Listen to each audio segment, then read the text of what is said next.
बोला है। Okay, now. ये अफसोस की बात है कि हाँ, Now, Honorable Leader of the House. Leader of the House. Leader of the House. Now, please listen to Leader of the House. Leader of the House. माननीय उपसभापति जी,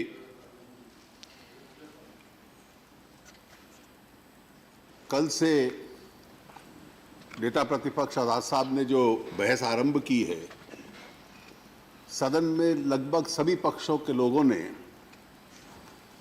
एक स्वर में हिंसा की निंदा की है। आजाद साहब ने जब अपना आरंभिक भाषण शुरू किया था तो एक बड़ी जिम्मेवारी के साथ एक राजनीति से थोड़ा ऊपर उठते हुए कि देश के कई प्रांतों में जो घटनाएं हुई हैं उसकी निंदा भी की और आरंभ में उन्होंने ये कहा भी कि मैं इसको राजनीतिक रंग देना नहीं चाहता। वो एक बहुत जिम्मेवार नेता हैं, लेकिन क्योंकि राजनीतिक दल से संबंध रखते हैं तो अंत में औपचारिकता के नाते उनको थोड़ा सा राजनीतिक दंग देना पड़ा। विषय गंभीर है और इसलिए अगर इसको हम राजनीति में बांट देंगे तो मुझे लगता है कि देश के साथ न्याय नहीं होगा। दो विषय इसमें स्पष्ट रूप से आते हैं और इससे पहले मैं दूसरे पे जाऊं, क्योंकि कई बार दोनों को जोड़ने से इफ्स एंड बट्स लग जाते हैं और उस इफ्स एंड बट्स में खतरा होता है कि किसी प्रकार की जो गलत घटना है कि क्या कोई उसका एक्सप्लेनेशन या रैशनलाइजेशन कर रहा है, मैं वो करना नहीं चाहता। और इसलिए सरकार का स्पष्ट मत है, माननीय गृह मंत्री जी ने पहले दिन से और 3 अलग अलग अवसर जब मिले तो माननीय प्रधानमंत्री जी ने जो गौ रक्षा के नाम पर लोगों ने कानून अपने हाथ में लेकर हिंसा की घटना की है उसकी घोर निंदा की और किसी प्रकार का एक्सप्लेनेशन भी, जो गाय के प्रति हमारी श्रद्धा है वो विषय अलग है, वो श्रद्धा हिंसा का कारण नहीं बन सकती। और इसलिए मैं स्पष्ट हूं इस बात में और मैं चाहूंगा कि सारा सदन जिस स्वर में बोला है हम सब एक स्वर में उसकी निंदा करें और उसको रोकने का प्रयास करें। Violence can never be a partisan issue. Violence कानून टूटता है, वायलेंस में व्यक्तियों की जान जाती है और इसलिए किसी प्रकार का उसका कोई एक्सप्लेनेशन, रैशनलाइजेशन, भावना को ठेस पहुंची इसलिए हिंसा की, यह तर्क हो नहीं सकता। हमें याद रहे कि हम विश्व की सबसे बड़ा लोकतंत्र हैं और लोकतंत्र की मर्यादा के अनुकूल जो संविधान हमारे देश में बना उसमें सबको बराबरी का अधिकार भी है और अपने धार्मिक विश्वास का अधिकार भी है।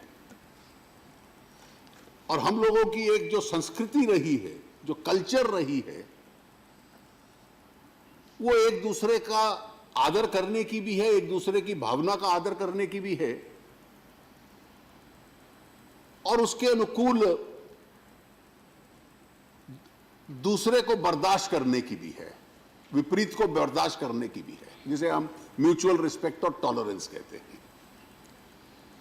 कई बार कई ऐसे धर्म मजहब हैं, हम में से सब उसमें किसी ना किसी में विश्वास रखते होंगे, कुछ नहीं रखते। किसी भी विश्वास का मजाक भी उड़ाया जा सकता है, तर्क के आधार पर उसको छोटा करने का प्रयास भी किया जा सकता है, लेकिन हम नहीं करते। कारण उसका बड़ा स्पष्ट है कि हम we have an element of tolerance and mutual respect. और इसलिए हिंसा पार्टीसन इशू नहीं हो सकता, पार्टीसन दृष्टि से या विचार की दृष्टि से, भावना की दृष्टि से उसका जस्टिफिकेशन नहीं हो सकता। और इसलिए मैंने स्वयं, मेरे पास पूरा चार्ट है, जितनी घटनाएं हुई हैं, केवल निंदा कर देना, बयान देकर इतना नहीं है। और यह कहना कि भाई आपके पास कोई विकल्प नहीं था इसलिए आपने निंदा की और किसी ने ये कहा कि भाई निंदा कर दी और लोगों को कहा हिंसा करते रहो।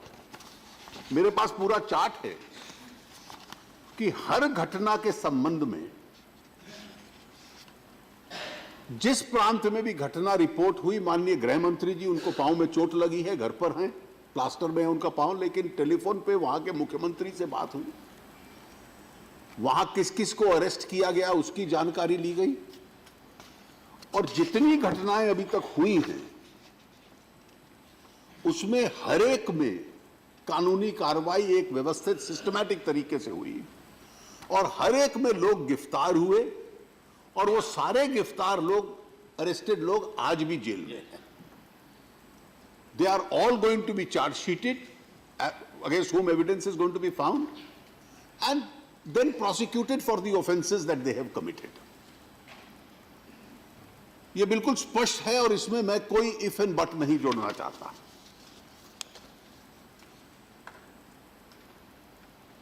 जहां तक गाय का विषय है, मैं सभी माननीय सदस्यों से इस बात का जिक्र करना चाहता हूं कि जब हम टॉलरेंस की बात करते हैं तो देश में एक बहुत बड़ा वर्ग है जिसकी उसके प्रति एक श्रद्धा है, और ये कोई हमारी सरकार के आने से नहीं हुई। संविधान सभा में बहुत लंबी चर्चा इस विषय को लेकर हुई। थोड़ा सा आजाद साहब, आप और आपके सहयोगी भी इस बात पर विचार करें कि क्या हमने सेक्युलरिज्म की परिभाषा को इतना विकृत कर दिया कि जो 70 साल पहले चर्चा थी तो आज थी। मैं उसका उदाहरण देता हूं। आज अगर डॉक्टर अंबेडकर होते और डॉक्टर अंबेडकर संविधान सभा में खड़े होकर कहते, मैं सिर्फ आर्टिकल 48 पढ़ देता हूं, ये उन्हीं का बनाया हुआ आर्टिकल है। The state shall endeavor to organize agriculture and animal husbandry on modern and scientific lines and shall in particular take steps for preserving and improving the breeds and prohibiting the slaughter of cows or calves and other milch and draught cattle. ये नरेंद्र मोदी जी ने या राजनाथ सिंह ने नहीं propose किया था, ये पंडित नेहरू के समय में जब वो प्रधानमंत्री थे डॉक्टर अंबेडकर ने कहा था, और सारी कॉन्स्टिट्यूएंट असेंबली ने इसको संविधान में डाला। It's a part of article 48। The state shall in particular take steps for preserving and improving the breeds and prohibiting the slaughter of cows and calves and other milch and draught animals. कि राज्य कदम उठाएगा गाय की हत्या पे प्रतिबंध लगाना, और केवल गाय नहीं, cause and calves and other milk animals, दूध देने वाले अन्य जानवरों को। इसके पीछे आर्थिक रैशनल भी हो सकता है, इसके पीछे सांस्कृतिक और धार्मिक रैशनल भी हो सकता है। ये सारे विषय कॉन्स्टिट्यूएंट असेंबली में डिबेट हुए, और शायद वो हम सबसे ज्यादा बुद्धिमान लोग थे जिन्होंने ये सोचा कि सर्वसम्मति एक मत से ये संविधान के अंदर डाला जाए। उस वक्त जब ये संविधान में आ गया और डायरेक्टिव प्रिंसिपल्स में आया, तो डायरेक्टिव प्रिंसिपल्स में आने के बाद ये राज्यों का अधिकार था। जो 7th शेड्यूल है संविधान का, जिसमें अधिकारों का बंटवारा हुआ कि केंद्र का कौन सा अधिकार है, राज्यों के कौन से अधिकार हैं, तो स्टेट लिस्ट में एंट्री 15 डाल दी गई।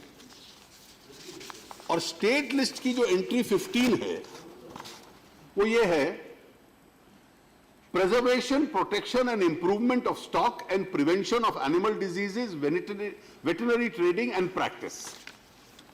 और हर राज्य ने यह माना कि आर्टिकल 48 को अगर लॉजिकल एंड पे ले जाना है तो राज्यों की विधानसभा के पास अधिकार है कानून बनाने का। उस वक्त ना भारतीय जनता पार्टी थी और भारतीय जनसंघ की तो एक भी राज्य में सरकार नहीं थी। पंडित नेहरू प्राइम मिनिस्टर थे। सन 50 के दशक में अधिकतर राज्यों में कांग्रेस की सरकार थी और कांग्रेस की सरकारों ने एक के बाद एक सबसे पहले मध्य प्रदेश में लाए और उसके बाद हर प्रांत में कानून बनाया। जितने प्रांतों में बन सकता था, नॉर्थ ईस्ट में नहीं बना, गोवा में नहीं बना, केरल में नहीं बना, वेस्ट बंगाल में नहीं बना।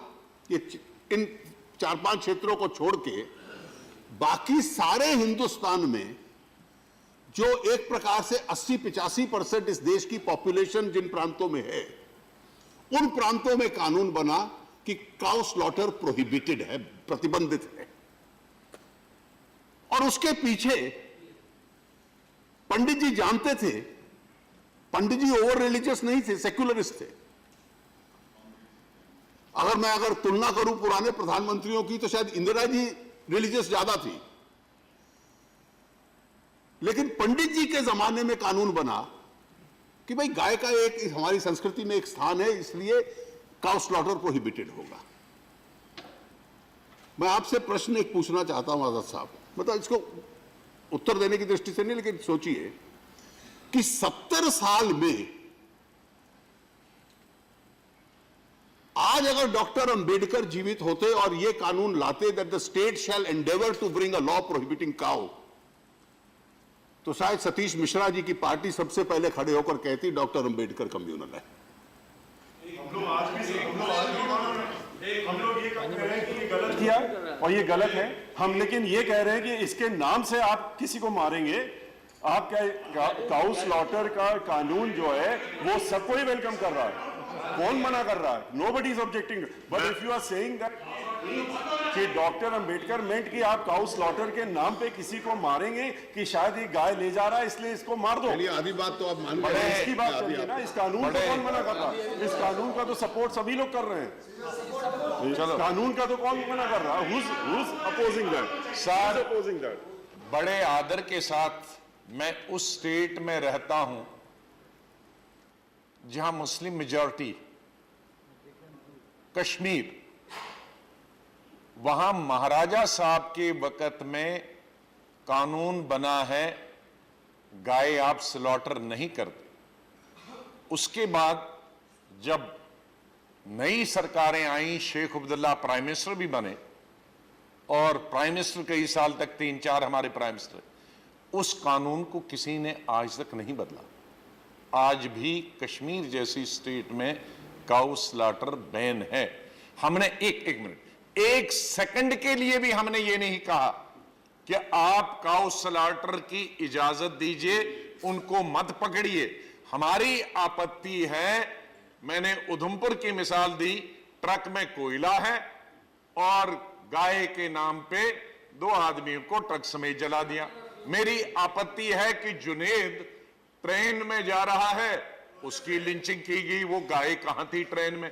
मेरी आपत्ति है पहलू खान गाय दूध का उसका बिजनेस है, दूध का, तो अच्छी नस्ल की गाय लाया तो मार दिया। हमारी आपत्ति उसमें है कि गाय रखने में आखिर क्या दूसरी धर्म का आदमी घर उसका बिजनेस नहीं करेगा क्या? उसका क्या दूध नहीं खाएगा? आज तो गाय के नाम पर जो लिंचिंग हो रही, हमारी आपत्ति उस पर है। हमारी कोई गाय की, हम किसी ने यहां मुझसे लेकर और किसी ने यह प्लीड नहीं किया है कि गाय का कोई काटेगा या स्लॉटर करेगा, उसको मत छोड़ो। ये हमारे मेरे और आप में, मेरी में और आप में फिर कोई मतभेद शायद नहीं रहेगा। इसमें please let me just complete because human beings in the name of cow. What Ambedkar will do if he is alive today, it's a different thing. I don't think That's it. राजा साहब, Please. Okay, please. आजाद साहब, जो आपने कहा उस approach का और मेरी approach में कोई अंतर नहीं है। कारण बड़ा स्पष्ट है। Independently, just as killing of a human being in the name of cow or assaulting him or lynching him has to be unequivocally condemned. Nobody should try, at least in areas where there is a prohibition, to eulogize the fact that yes, I am proud of this fact that I see nothing wrong in the cow being slaughtered. One of your chief ministers of a prohibited state, prohibited means where cow slaughter is prohibited, had the audacity to say, well, given a choice, I'll eat beef. आपकी जो सबसे बड़ी state है जिसके power में है,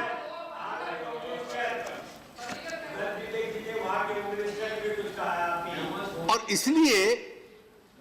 इसलिए अगर हम कांग्रेस की भी ट्रेडिशन रखते पुरानी, तो कोई कांग्रेस का कार्यकर्ता जिसने संविधान का आर्टिकल 48 बनाया, ये बनाया, टेलीविजन कैमरास के सामने कहता मैं कैसे कटती है, काट के केरल में आपको दिखलाऊंगा, और उसके बाद इस गाय काटने के बाद एक फेस्टिवल मनाऊंगा, इसका भी वो भी इतना ही इस देश का नुकसान कर रहा है जितना ट्रेन में चलता हुआ वो गौरक्षक कर रहा है जो गाय के नाम पर मारता है। जिस दिन आप ये स्वीकार कर लेंगे तो हमारा मतभेद बिल्कुल समाप्त हो जाएगा। और इसलिए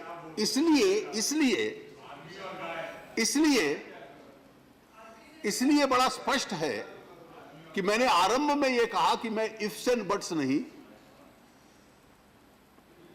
जितने कानून राज्यों में बने हुए हैं उसमें एक कानून को गाय को बचाने की, प्रिजर्व करने की एक व्यवस्था है। वो अधिकार पुलिस के पास है, राज्य सरकार के पास है।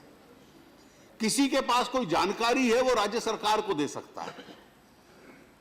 Nobody has a right to take the law in his own hand और ट्रेन में या सड़क पे या ट्रक को रोक के कहे कि मैं कानून को इन्फोर्स करूंगा और कानून के नाम पर किसी को मारूंगा।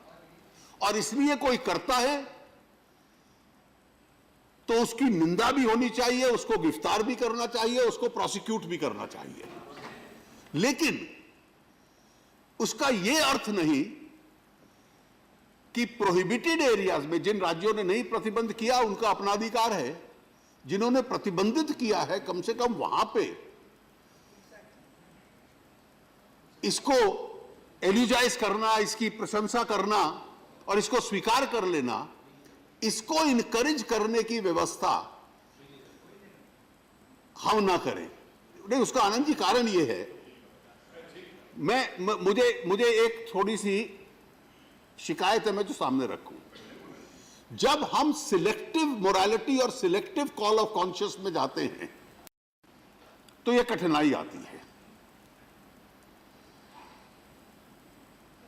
दिल्ली का चुनाव था, दिल्ली के चुनाव से कुछ दिन पहले, और यह तकलीफ है कुछ लोगों को हमारी सरकार के साथ, जुलूस निकलने लग पड़े कि भाई फला जगह चर्च के ऊपर हमला हुआ। There were number of church attacks. हमने कहा कि कोई किसी में राजनीतिक कारण नहीं है, कोई कारण नहीं कोई किसी चर्च में करे। पुलिस ने हर केस रजिस्टर किया, हर केस इन्वेस्टिगेट किया। Not one was found to be politically linked. और उस चर्च अटैक्स को लेकर न्यूयॉर्क टाइम लीड्स करता है और दुनिया के अंदर हिंदुस्तान में चर्च पे अटैक हो रहे हैं ये प्रचार हो गया और ये पॉलिटिकल है। कहीं पता चला किसी बदमाश लड़कों ने शराब पीकर एक बोतल फेंक दी, कहीं थेफ्ट हो गया। These were the cases which were found in Delhi. उसके बाद एक घटना होती है तो पूरे दुनिया में कि इंडिया इंटॉलरेंट स्टेट हो गई। आप आज हालत देखिए जाकर, मैं केवल दुनिया का एक सेक्शन जहां इंटॉलरेंस है, वायलेंस है, मैं उसकी जिक्र नहीं कर रहा। आप लिबरल सोसाइटीज में भी जाकर देखिए कि क्या हो रहा है उन देशों में। उसकी तुलना में हम कहीं आगे हैं अपने डेमोक्रेटिक स्टैंडर्ड्स में और टॉलरेंस में। और एक प्रचार शुरू हो गया, जिसने वो किया,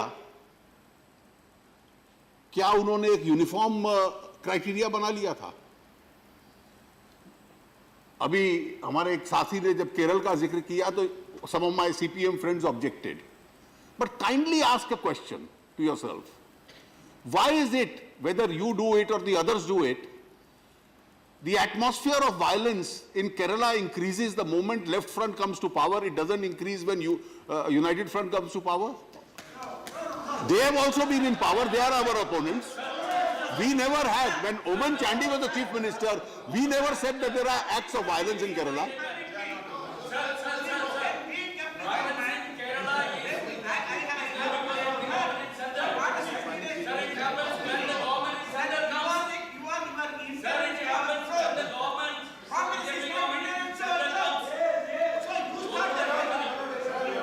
Sir, the number of political killings taking place in Kerala today.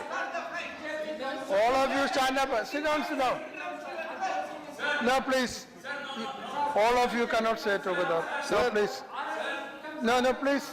Our political, I can identify. Please sit down.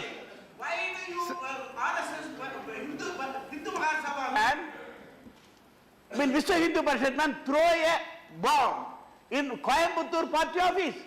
No. Who started it? No, Please. yes, No. Okay, sit down. My point is, No. Okay, please. Now please take your seat. All of you take your seat. Okay, now you, Rajesh, you sit down. Sir, Rajesh, you sit down. Sir. Let the minister continue to all sit right, down. Sit down. you are saying this, you are saying, let us forget Kerala. Let us, please, I am not yielding, He is please. not yielding, sit down. He is not yielding. Let us forget Kerala. He is not yielding, sit down. He is not yielding. He is not yielding. No, because you are sitting in front. Yeah. He is not yielding, Rajesh. Rajesh, he is not yielding, sit down. Whenever the BJP government came to power, you can No. see the increase in violence in No, sit down. Yeah, sit down. Rajesh, sit down. Not yielding. Rajesh, sit down. Rajesh, take your seat. We have the same. Rajesh, no, you sit down now. Now you sit down. Okay. Prior to 2014, the House did not take up the agenda at all. Sit down. Change in situation. I'll tell you what was happening Okay. prior to 2014. No. I'll tell you, And there is a need to change. You are Tapanda, Okay, bye now. welcome your condemnation. There is a need Tapanda, to change. I will tell you Okay. what was happening prior to 2014. I mentioned Kerala. The same RSS and BJP is there in Kerala when Mr. Chandy was the chief minister. Not one congressman was killed, not one RSS man was killed. Why is it only happens when left front comes to power?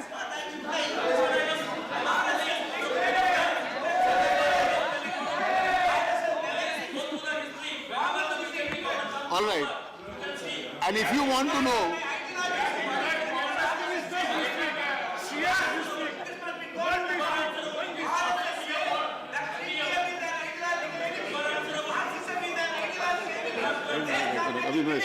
Okay, now you sit down. and if you want to know prior to 2014, if you want to, Okay, now sit down. if you want to know prior to 2014, Sit down.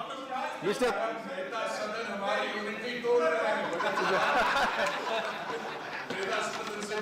Sit down. If you want to down, know sit what down. was happening prior to 2014, I'll only give you one advice. You have chosen a very eminent man as your candidate for the Vice President of India. When you were in power, read every report Mr. Gopal Krishna Gandhi sent about the left front government, and you will know what happened prior to 2014.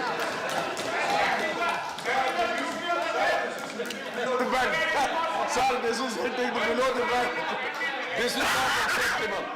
This is not acceptable. Sir नेता सदन तो बड़े सुलझे हैं, इनका बड़ा regard करते हैं, लेकिन ये हमारे विपक्ष का डिवीजन मत करें, लिंचिंग पर आ जाए. Derek are not participating. Derek Sir, Okay, that's all. Honorable Leader of the House has just said, and thank you very much, that you have, during the course of making this observation, acknowledged one good thing. Besides many sterling qualities of our candidate, you acknowledge that he is eminent and he is fair. If that is there, then withdraw your candidate. All right, all right. sir, I, You have said is partly correct, not totally. I would request Honorable Leader of the House, kindly go to details of the note, what exactly he wanted to say. Okay. Then it will be clear that the society, how it is being affected by some antisocial elements, etc. All these things he has narrated. Okay, fine. That's all. sir, Okay, that's all. Please. Mr. Sen said that this is the beauty of the left. In Marxian terminology, they call it dialectics.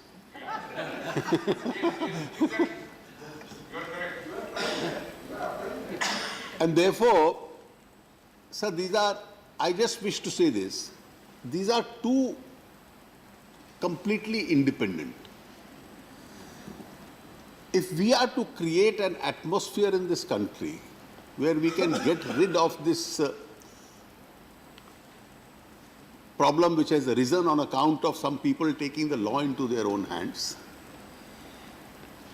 I reiterate once again, I need not reiterate the relevance and the high importance of cow in India's culture, that nobody, the government stand is very clear, nobody is allowed to do that. There is no rationalization.